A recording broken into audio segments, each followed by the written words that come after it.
अपने को हिंदू कहते हैं, इकट्ठे भी हो जाते हैं। जैसे कुंभ मेला में कौन बुलाता, कोई सरकार बुलाती है आपको? करोड़ों रुपए इकट्ठे हो जाते, करोड़ों लोग इकट्ठे हो जाते हैं, इकट्ठे होकर के पूजा करते हैं। कोई घटना नहीं होती है, कोई चोरी नहीं होती है, कुछ नहीं, कोई खबर आता है। इतनी शांति के साथ इकट्ठे होते हैं अपने खर्चे में। कोई हज का जैसे सब्सिडी लेकर तो नहीं आते, तो इकट्ठे होते हैं, फिर चले जाते हैं। उसमें एक हिंदुत्व का जो एक मंशा है वो नहीं है। हम हैं, भगवान की पूजा करते हैं, भगवान की पूजा करने के लिए सब एक ही इच्छा से आते हैं, परंतु अपना अपना अलग से इच्छा से, और उनको प्रार्थना करते हैं और चले जाते हैं। ये जो हमारी एक आज हिंदुत्व की मंशा नहीं बनी है हिंदुओं में, यही है पीछे, इसके पीछे। और जब इकट्ठे होकर के हम साथ आएंगे और वोट देंगे, क्योंकि लोकतंत्र में मैदान तो वोट ही है, इलेक्शन ही है, जब एक साथ होकर के वोट देंगे तब हमें इस देश में बदल लाने की संभावना है, एक पुनरुत्थान लाने के लिए संभावना है। आज हिंदू की कमजोरी इतनी है कि हम एक मन से हिंदू नहीं सोचते हैं। हम अपने को हिंदू समझते हैं, हमारे संस्कार हैं, हमारी पूजा की पद्धति है, इस सब का हम आदर करते हैं। दिवाली में मनाते हैं, किसी को बताना नहीं होता है दिवाली मनाना है। देश भर में कोने कोने में, गांव गांव में लोग मनाते हैं। एक जैसे कम कोई हिंदू हैं, परंतु हिंदू उस प्रकार से एक मन का हिंदू नहीं है। हम व्यक्तिगत हिंदू हैं, परंतु राष्ट्रीय हिंदू की जो चेतना है वो नहीं है, और उसी का फायदा उठा रहे हैं ये लोग। मुसलमान इकट्ठा वोट डालता है, क्रिश्चियन इकट्ठा वोट डालता है, हिंदू इकट्ठा वोट डालने के लिए कहेंगे तो कहते हैं कम्युनल है।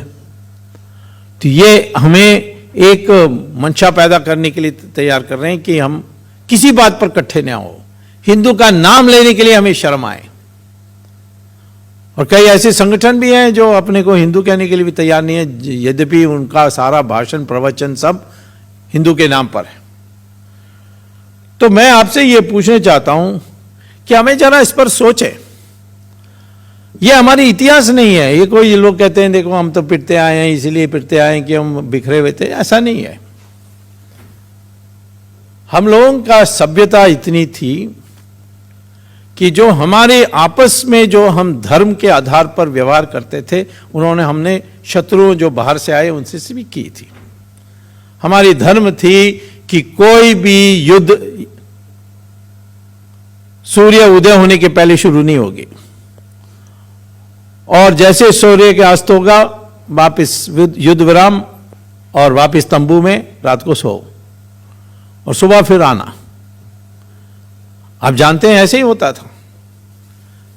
खेत में लड़ाई नहीं होगी, जहां जनसंख्या है, जहां गांव है, वहां नहीं होगी, खुला मैदान में होगी जंग, लड़ाई होगी, युद्ध होगी खुले मैदान में, कुरुक्षेत्र जैसा। रावण भी जब युद्ध किया तो किला से बाहर निकला राम से युद्ध करने के लिए। ये नहीं कहा कि किला के अंदर आकर दिखाओ, जैसे यूरोप में होता था, किला के अंदर जाना पड़ता था। तो खुले आम आ जाए। और तीसरा, हारने के बाद माफी मांगोगे तो सब लौटा करके उसको सम्मानपूर्वक विदा करना।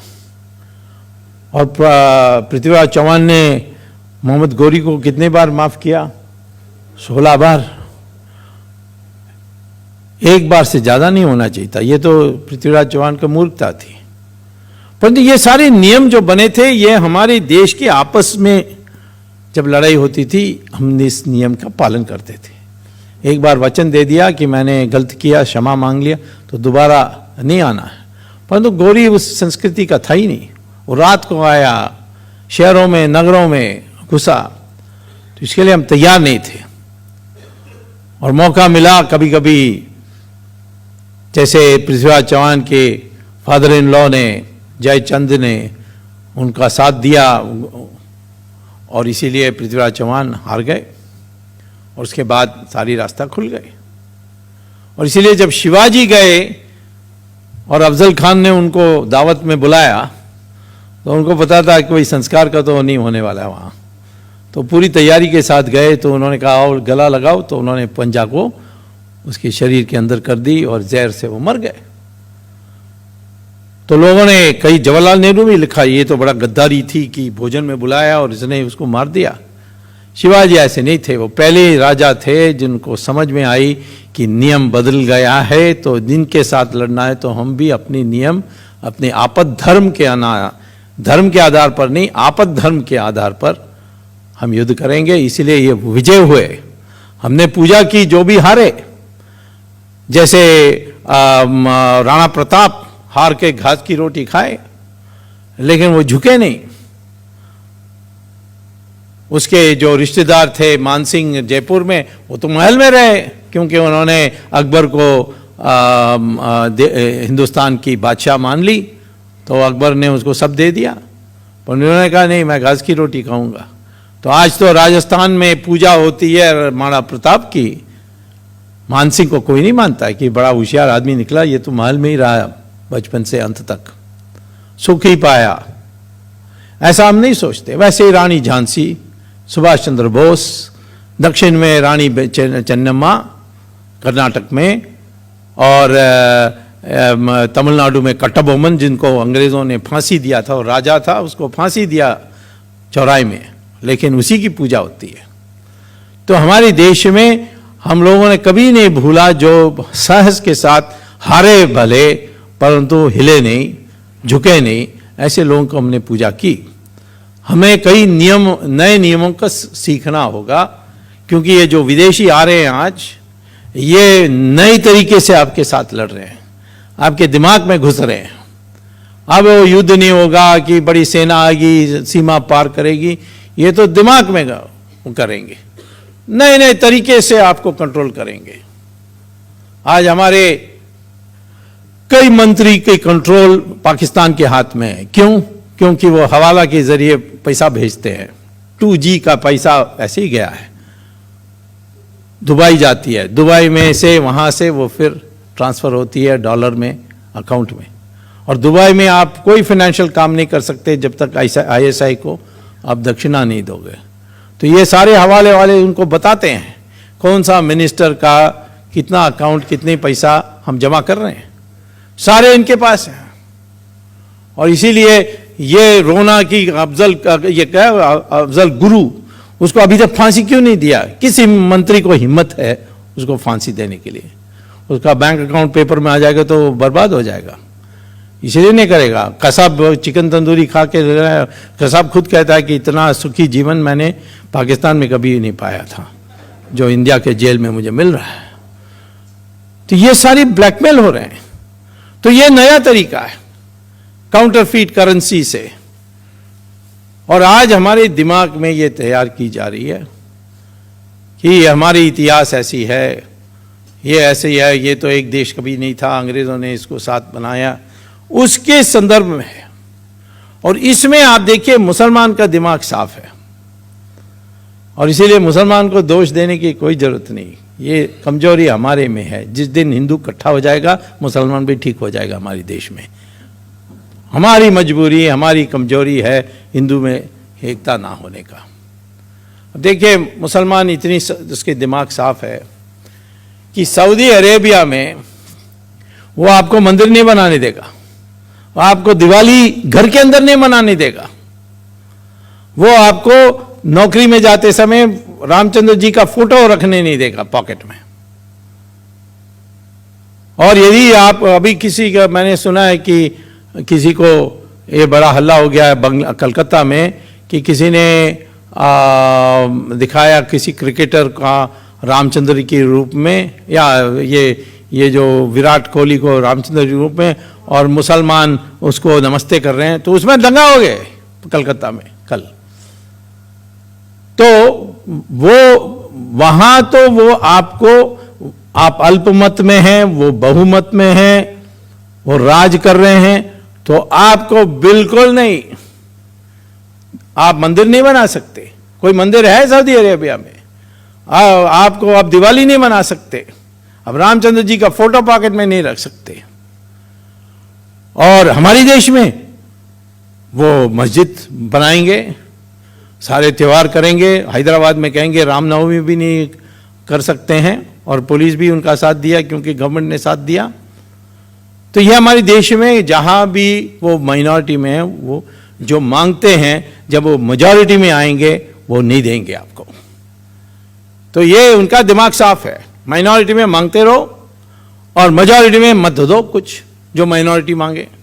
माइनॉरिटी को दबा दो, मरा दो, काट दो, धमका दो, जो भी करना है करो।